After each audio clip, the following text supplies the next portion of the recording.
What's up, YouTube? This is Bison X-ray9, guys. Today I'm coming to you with my top Ghost Reaper and Winter Cherries targets for January 2019 through the Savage Strike release.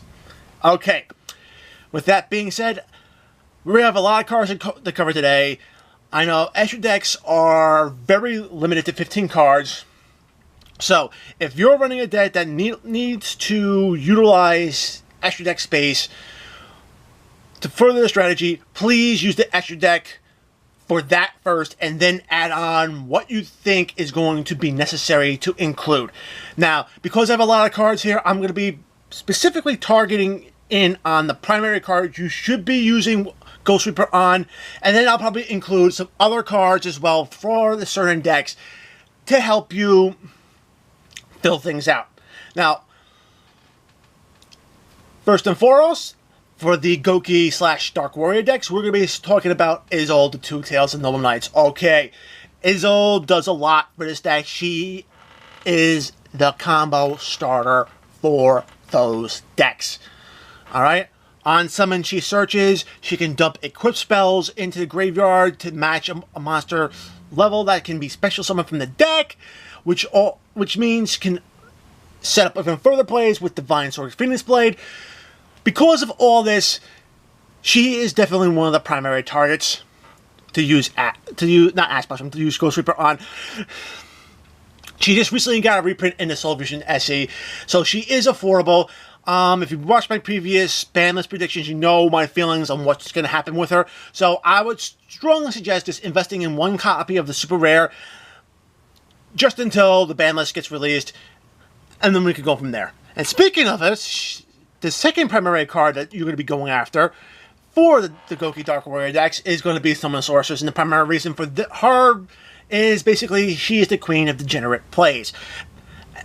Basically, she's allowed to special summon any monster of the same type that she's pointing to, making mono-type decks insanely degenerate. She's banned in the OCGs for this reason. She got a reprint in the Soul Vision SE. I know she was released originally in the TCG in North America as a jump promo, but now that the entire TCG has her, yeah, clock's ticking, and the timer's going to go off end of January with the next ban list. She's gone for sure. So, invest in the Soul Fusion SE reprint if you don't have a copy already. All you need is one to get it done, alright? Those are the two primary cards. For the next card here, this is more of a secondary target, but this is more of one of the end targets here.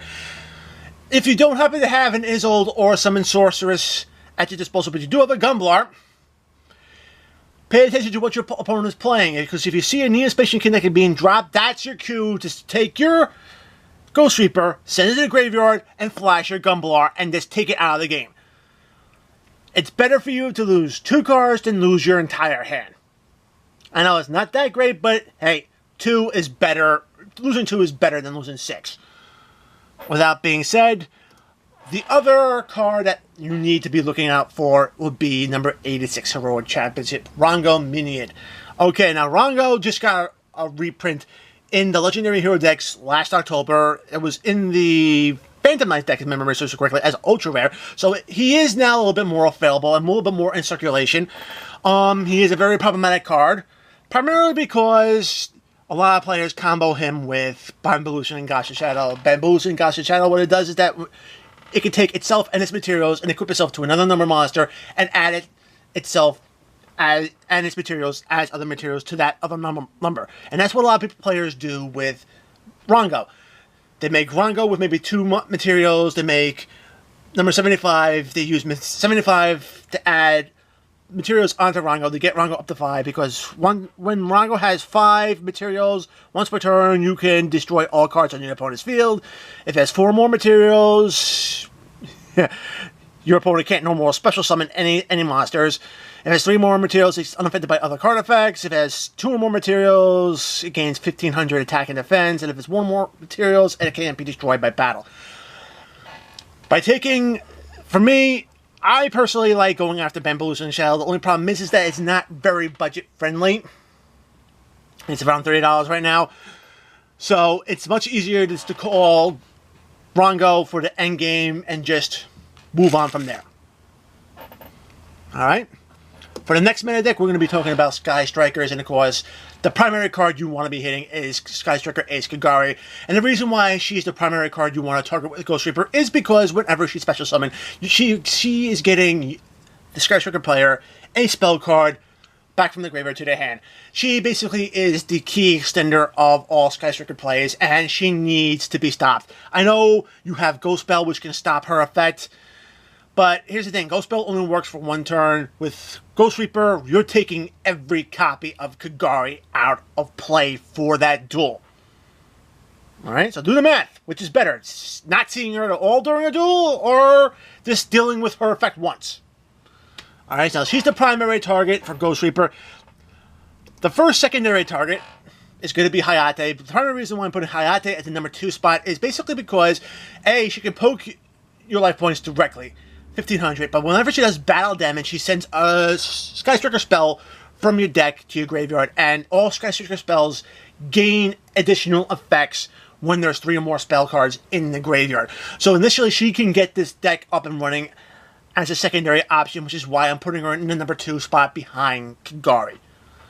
The other 2 Sky Striker Aces are also worthy targets. I mean, Shizuku does have that end of turn search, although that search is kind of limited based on what you play during the turn. And then, of course, you have the new Sky Striker Ace, which is coming out in Savage Strike. And basically, what she does is that she can actually stop a monster from attacking until the end of your opponent's turn. Okay? Not that great if you special summon in her turn and try to keep her on the field.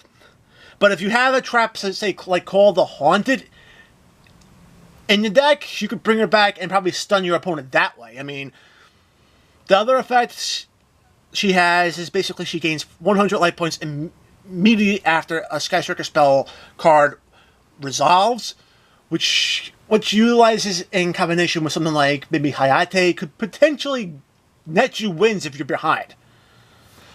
Alright, that's why I'm putting her as number 4. We have to get her into the TCG to see how she's going to really affect the decks. Alright, next meta deck we're going to talk about, moving on, of course, Thunder Dragon Colossus. This thing is a walking mistake. No, not mistake it is in this card should never have been made. I mean mistake as in the mistake trap card, which prevents your opponent from adding cards from their deck to their hand. Alright, a lot of times Thunder Dragon players will drop 3 of these guys in a particular turn, and it can cause all sorts of problems, especially if your deck is very reliant on search power. Because of this, Thunder Dragon Colossus is definitely a worthy target of Ghost Reaper. The primary issue with Colossus right now is it's extremely expensive. So the budget players may not be able to turn around and swing getting a Colossus. If you could trade for it, or if you could save up and go for it, I would strongly suggest investing in at least a single copy to actually utilize your Ghost Reapers, because taking this card away is essentially taking away a massive part of the Thunder Dragon win condition. Alright, and speaking of the other part, we're going to have Thunder Dragon Titan. Titan basically is whenever a Thunder Monster's effect is activated, this card can take a card off your field and destroy it. I mean, that extra spot removal is just too damn good. And it makes it worthy for the Ghost Reaper target as well. Alright? Because once you deal with Colossus, Titan's going to be the next one. And Titan is a little bit more problematic with its constant field removal. And at 3200 attack, it's not going to be easy to get over. Alright? Altergeists are another deck. If you want to waste a spot in your extra deck to go after Hextia, be all my means. In my opinion, I think there are other ways to beat Altergeists. But like I said before, if you're having a real problem with Altergeist, then Ghost Reaper for this target is what you need to do.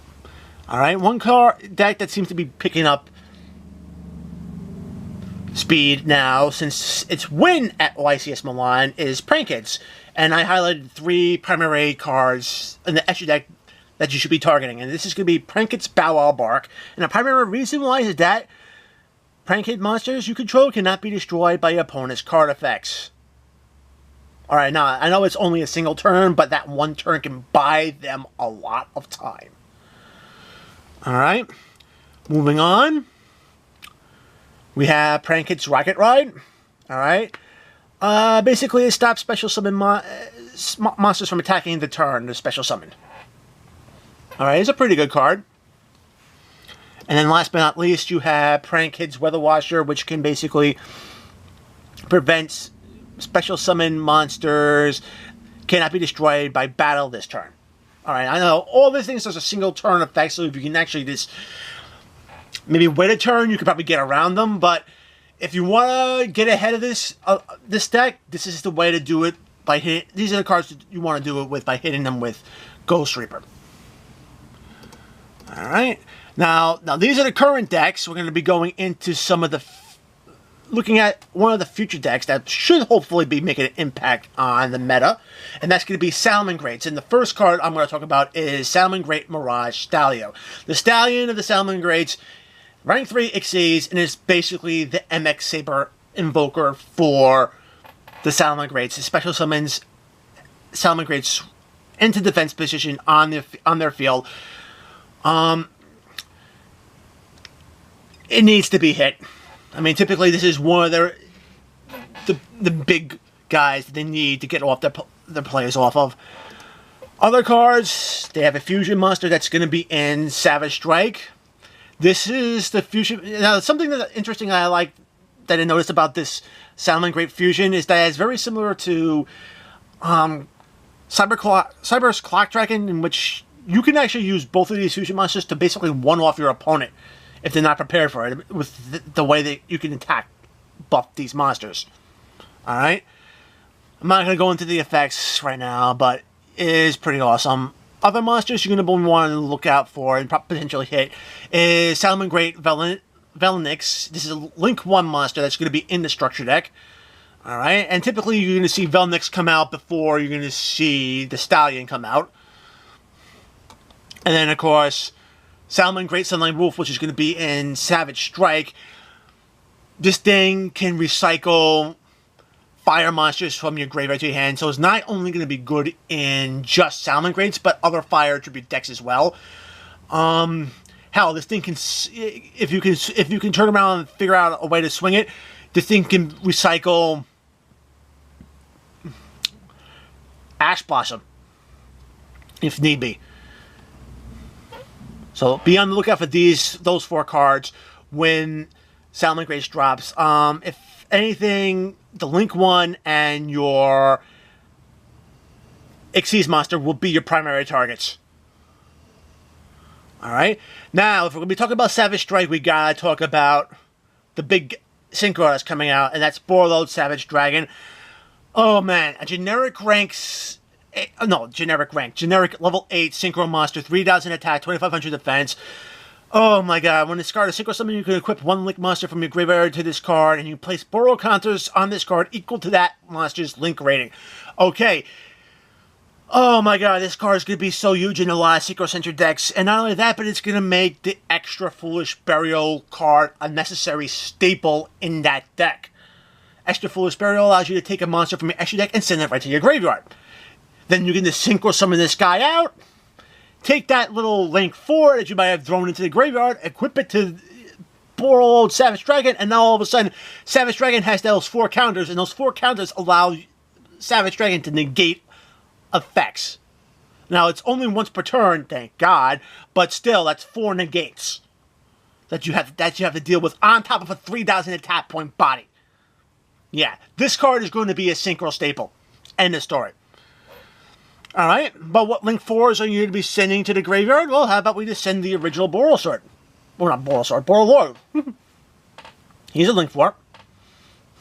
Send him to the graveyard with extra Foolish Burial. You synchro out your Borreload Savage Dragon. Equip this guy and get 4. This is double the Borreload. Of course, this card also is a great Ghost Reaper and Winter Cherries target just by itself because it breaks boards. So if you're worried about your opponent breaking boards and you happen to have this card, whether you picked it up in Circuit Break or through the Megatins or any of the other reprints. I think it might have gotten a reprint earlier in the year, but in 2018. But as long as you have a copy of this card and you have Ghost Reaper, it's a worth a target. And of course, we got Boral Sword Dragon here that was also released. Oh, Cybernetic Horizons. They'll be in the Megatins this year, hopefully. But yeah, it's also a target. I know it could be quite expensive right now, but it's a worthy investment, especially if you're going to be looking to turn around and link some in, or at least use it for a target for Ghost Reaper. And of course, the last 3 targets we're going to be talking about for Ghost Reaper that is going to be the Nightmares. We have Cerberus. Of course, we know Cerberus. I'm putting Cerberus as a primary target, primarily because it prevents any cooling monsters from being destroyed by card effects. That's a lot more problematic than, say, its counterpart, Phoenix. Phoenix only prevents the cooling monsters from being destroyed by battle. Link monsters must remain in attack position as long as they're on the field. They can't go into defense position. So, and if you notice, Phoenix is 1900. Cerberus is 1600, so it has lower attacks. If you can get a big monster up, you can basically start swinging over these things and causing damage to your opponent's life points. Even if, say, I don't know, they manage to get a U-Link board on you. And last but not least, the last Nightmare Unicorn. Again, another worthy target. Colic, it can turn around, get extra draws, it spins cards back to your deck when it's co-linked and summon. So yeah, there's a lot of different plays it can open up, but these are the 3 primary, just generic monsters I threw on this list because they're always good. Cerberus is something, like I said before, is the primary target there. Boral Sword, out of the Borals, right now Boral Sword is definitely a primary, but when Savage Strikes drops, I'm going to include Savage Dragon into it because it will be used in Synchros and Synchro-centric decks. Borload is a secondary, but just be on the lookout for it. Alright? So guys, that's it. I know we covered a lot today in this video, but as always, if you like the content I have, give it a thumbs up. Make sure to subscribe. If you think I missed a card on this list, make sure to let me know down in the comment section below. Enable notifications so you don't miss a single upload that I put on my channel. And guys, until next time, peace.